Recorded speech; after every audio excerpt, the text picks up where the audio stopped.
Bjarki Ármann Oddsson. Þegar þetta viðtal tekið, þá búið að ráða því sem þjálfara karlaliðs Þórs. Þetta ekki sáttur? Jú, bara mjög sáttur og spennandi starf að taka við. Þetta hefur verið betra að taka við kannski bara í sumar og geta verið með æfingar frá byrjun ágúst og undirbúið liðið en ekki koma inn með svona skömmu fyrirvara eða hvað þá í þessu sérstaka COVID ástandi eins og er í þjóðfélaginu í dag. Bjarki, það eins og kemur fram þegar þá ert þú nú svo sem ekkert óþekktur hér í bæ, þekkir hér hvert einasta mannsbarn hérna, þú þjálfað Þór áður 2 ár í fyrstu deildinu, komast aðeins nálægt stelpunum líka þegar það eru seinna tímabilið. En nú ert að hoppa út í djúpulaugina, það er úrvalsdeildin. Hvernig tilfinning er það? Já, bara hún er ljómandi góð. Ég var nú svo heppinn að fá aðstoða Vitta með Hött 1 tímabil eftir að ég flutti austur og hann var þetta líka mjög lærdómsríkt. Og svona spilaði sjálfur í úrvalsdeild og fylgist grannt með deildinni og svona og þá úr fjarska. Þú ert búin að fylgjast með strákonum hérna? Já, alveg búin að horfa á alla undirbúningsleiki og búin að hlera og skoða vel hvað er í gangi. Ég er ekki alveg að koma alveg óþekktur hérna inn. Bjarki, þú ert að taka við rosalega sérstöku lið og með stóran hóp af uppöldum heimamönnum, strákur sem hafa gert það gott, unni hver títilinn á fætur öðrum. Þetta eru svona strákar sem þarf ennþá að halda mjög vel utanum og pínlítið að móta.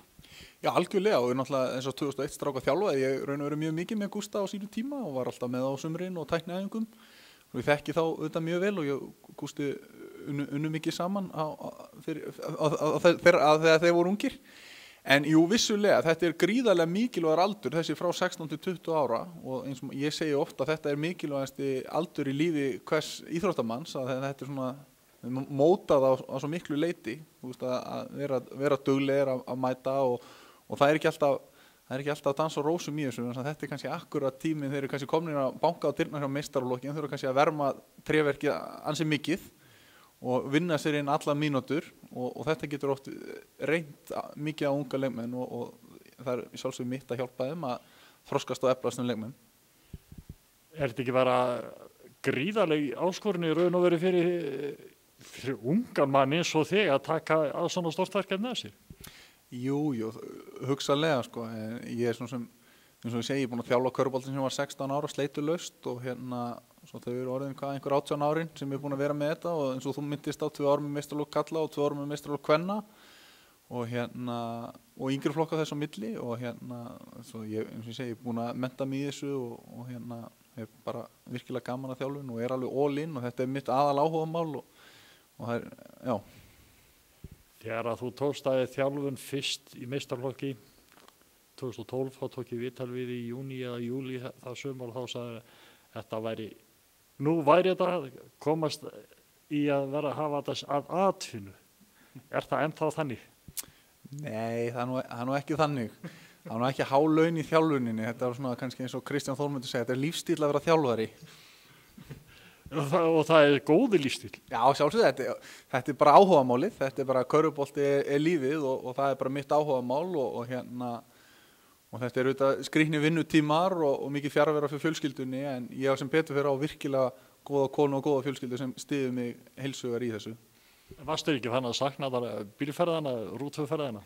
Jú, sjálfsögðu. Ég held að strákarnir í dag þessu bara farin að hlusta svo mikið á eitthvað iPad-rugl og eitthvað. Þetta var ekki eins og í gamla daga þegar voru spurningakeppni fram og tilbaka, 5 klukkutíma fram og tilbaka. Og svo náttúrulega var að þegar við höfum Kristján Pétur að það voru svona útastættir sem var algjört sjó og það var fyrir mig sem bílstjóra var alveg geggjað að hlusta á. Ok. Maður ráða hann í ferðina. Já, að gera. Það er alltaf laust pláss fyrir Kristján Pétur. Sem Bjarki, nú var verið að kynna nýja keppnisáætlun eða dagatal og þannig að leikir byrja hvað í kringum 11. og 12. nóvember ekki sett? Jú, hvort við eigum ekki þá bara fyrsta leik við Val heima ef ég les rétt í þetta. Svo kemur afturleikur, útileikur við Grindavík og svo kemur landsleikjapása en svo er nokkuð stíft prógram í desember og þar á meðal 2 umferðir ef við förum áfram í bikar á milli jól og nýárs.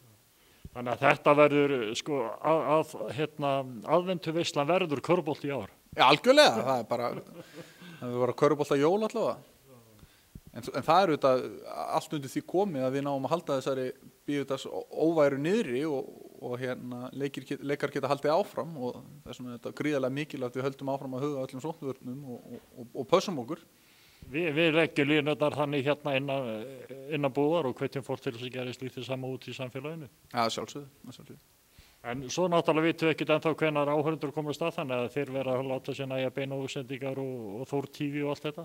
Já, því miður, þetta verið langt skemmtilegast að hafa stemningu eins og í höllinu var komin í lok síðasta tímabils og en það eru mikilvægri og þættir í húi en það. Bjarki, ef þú ættir að sjá einhverja breytingar innanbúðar með tilkomu því, verður við áfram með Danna sem aðstoðarþjálfara?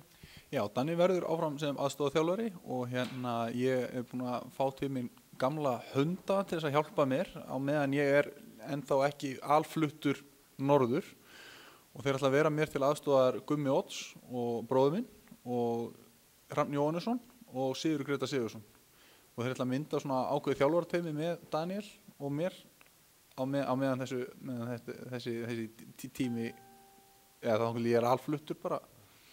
Ég svitnaði svolítið þegar þú sagðir að mynda, svo komst ég ekki að það var ekki að ljósmynda, en þetta er náttúrulega gamli refir sem að muna tímanu þennan og við talum hvað þetta snýst.